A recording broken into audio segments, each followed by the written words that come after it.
London. How are you? Good morning, sweetie.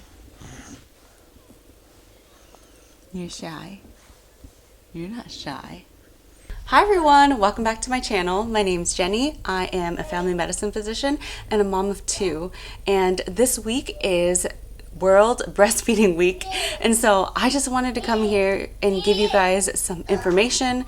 I remember when I had Wyatt, my breastfeeding journey was a struggle and I ended up dumping a lot of breast milk unnecessarily. And I get messages and I look at forums and I look at Facebook groups and I see the stuff happen all the time. And so today I want to talk to you guys about some of the myths about breast milk, breastfeeding, so I can ease your anxiety and save you some of that milk or liquid gold.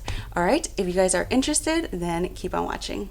I just want to put out a disclaimer before I go into this video that this video is meant to support moms who want to breastfeed, and it's not to shame anyone who chooses not to breastfeed or chooses to feed formula or chooses to bottle feed. This is not that. I think fed is best, mom's mental health is best, baby's health is best, and so this video is not to shame other women. This video is just here to support you if you need that support, okay? So let's jump into it. Is that good? Yummy. All right, let me just start off by saying that it is a myth that breastfeeding is easy. For a few select people, it may be easy, but the majority of people find breastfeeding very hard. Latch is hard, let down is hard, there's pain, there's mastitis. There can be so many things associated with breastfeeding that causes anxiety. And then when you pump, it's very isolating. And I just want to let you know that you are not alone in feeling this way. It's okay. It's okay to struggle. So another points of anxiety is baby eating enough? How do I know how much they're getting? If they're breastfeeding, I can't measure it. So what I tell my moms is that we look at the growth curve. And so if they are gaining weight on their growth curve, then that's fine. If a baby that was born in the 50th percentile and falls to like the 10th percentile, then yes, we are concerned. But if your baby was born at the 10th percentile and continues to be on the 10th percentile, that is what we expect, because there's lots of things that go into that, like genetics. Don't worry about that too much. We look for wet diapers. Make sure your baby has adequate wet diapers a day, at least 4 to 6. And then there's the whole poop issue. Breastfeeding babies can go up to like 7 days without a poop, and it doesn't mean that they're constipated. The only time I really worry about poops is if they are white, red, or black. So let's talk about breast milk storage and how long does it last? Because when I first started learning about breast milk, I was told the easiest way to remember this is that breast milk lasts 4 hours out in the open, 4 days in the fridge, and 4 to 6 months in the freezer, when we know now that that is absolutely not the case. So how long does breast milk really last? It can last up to 8 hours, if not more, in room temperature. Obviously, if it's hotter, then it probably won't last as long. Breast milk actually lasts 7 to 8 days in the fridge, not 4 days. And I actually move it to the freezer to freeze around 3 days if I know I'm not going to be using it, because the lipase, smell, and taste actually increase after that. But usually if I'm pumping for the day, I just leave it in the fridge for the week because it's easier for stand that way. So once you freeze breast milk, you have to use it within 24 hours. So it's just easier for us to feed. If they don't finish, you can put it back in the fridge and heat it up again and feed it to them.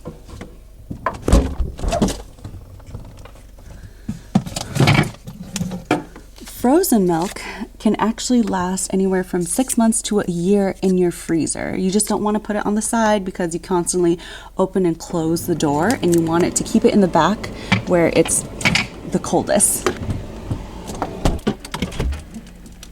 Breast milk can actually last beyond years in your deep freezer. Look get my milk pouch. Whoa. So, did you know that milk banks actually accept milk from mamas up to a year old? And so the people that are accepting the breast milk are giving it to their babies way past that 1 year mark. I also forgot to mention that, if you're looking for milk, definitely look at your local milk bank and apply to see if you qualify.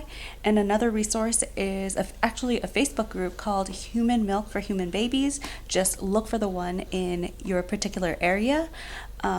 And there's plenty of moms on there who post looking to donate breast milk, and there's other moms on there who are requesting breast milk.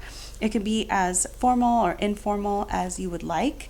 I have personally donated on there a couple times when I was traveling and I didn't want to bring the milk home with me, and I always post like my diet and things like that. So you can definitely look on there if you're looking to supplement with some breast milk.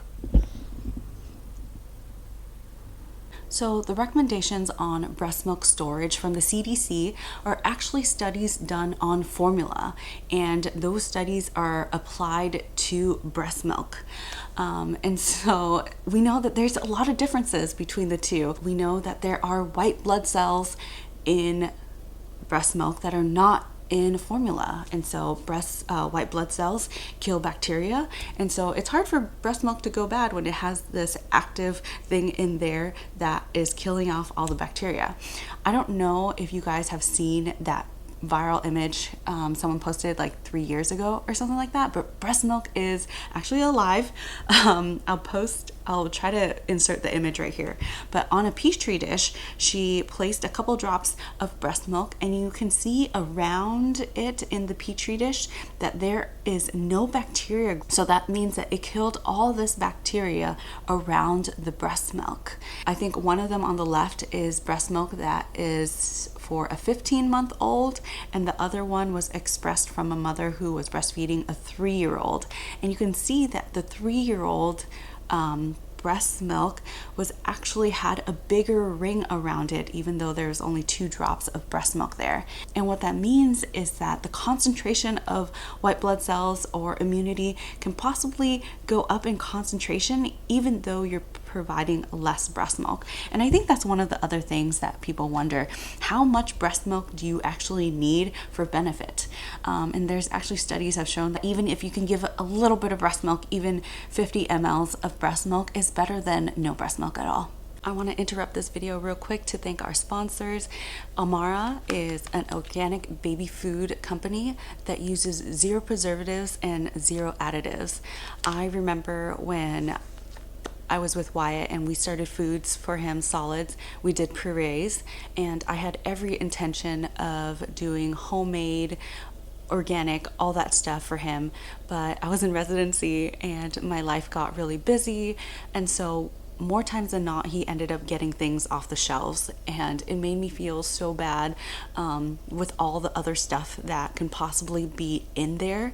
I don't know what kind of technology Amara uses, but they say they just remove the liquid part, and then once you're ready you just add in breast milk or add in water or add in formula, and then baby's food is all ready to go. The ingredients here is very simple. It says just organic oats, organic banana, organic apple, organic blueberries, and so there's no preservatives in here. When I make it, it smells so fresh, so then I feel a lot less guilty that I can give him this homemade food benefits without like the hassle. We actually discovered them around 6 months for London. I didn't give it to him that much because he was still doing baby-led weaning, but he loved the taste.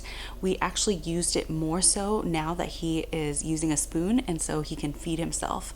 On the boxes, there are other things that they show you how to use Amara to make finger foods or smoothies and things like that. And Amara is very kind enough to give us one $50 voucher to a special winner who will be able to try out their products themselves. I'll leave links to that in the description box down below on how you can enter and to win. Follow them on Instagram and me as well so we can announce the winners.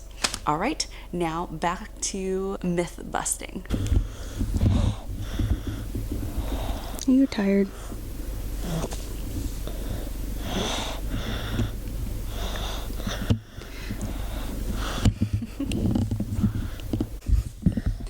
Another thing that I hear fairly often is that we should start weaning after 12 months, or that there are no benefits to breastfeeding after a year.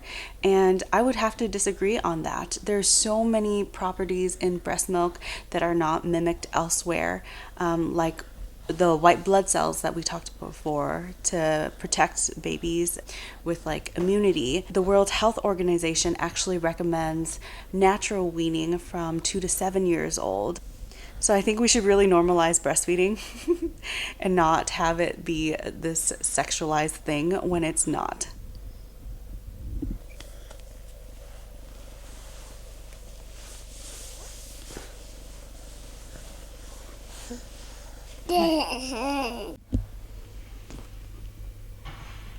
Can you guys hear me?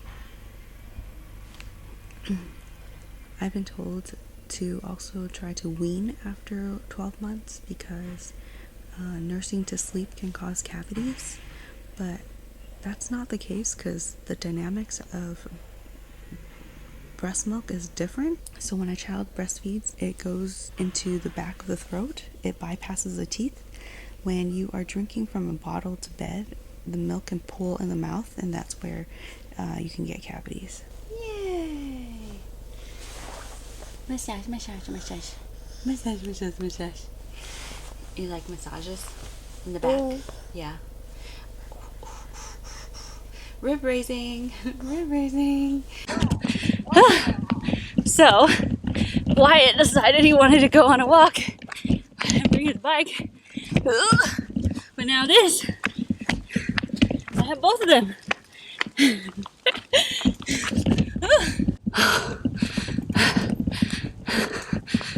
It's a hill. God dang. Okay, let's see. How many miles did we do? So far, we're at not even 2 miles, but 163 calories.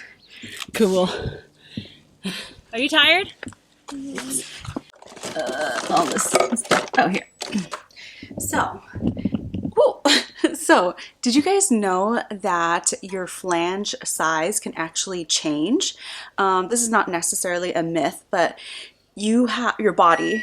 Ooh, cookies are ready. Cookie. Okay. Ta-da.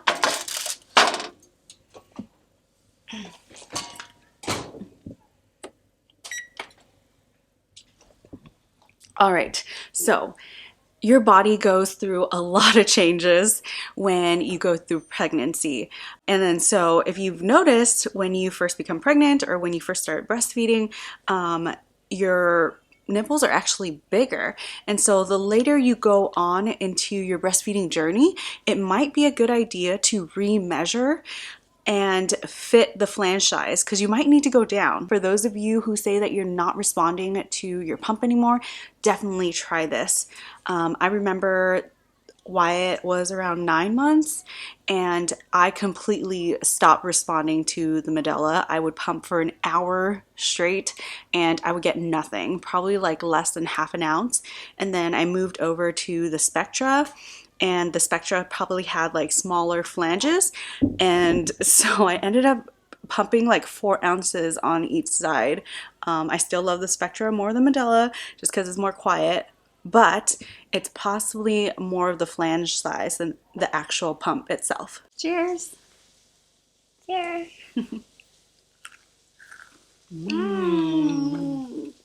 Mama made good cookies. Thumbs up.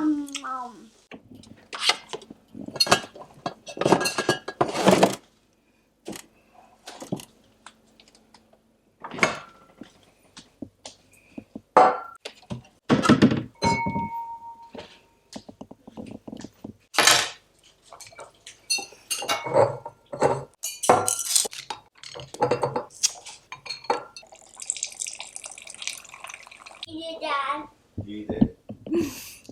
Let them eat it. The last misconception is that you cannot drink alcohol when you're breastfeeding. And let me tell you why that is false. So when you drink alcohol, your breast milk has the same alcohol content as your blood, and it measures by like blood alcohol concentration. It's the same as they measure when you are driving.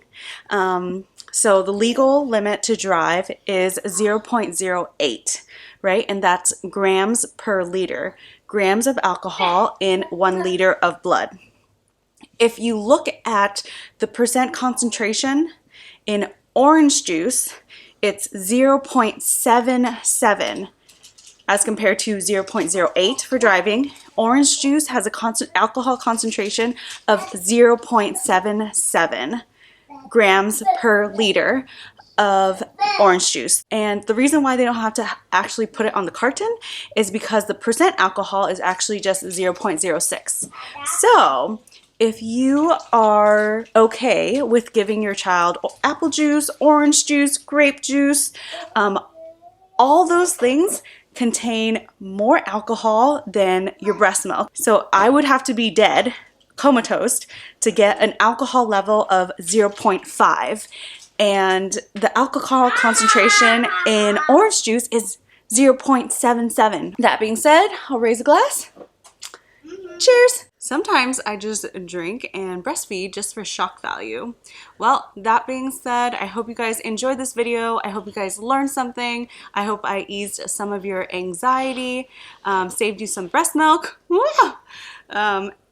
If you haven't already, please subscribe, give this video a thumbs up, and I'll see you guys next week. Peace.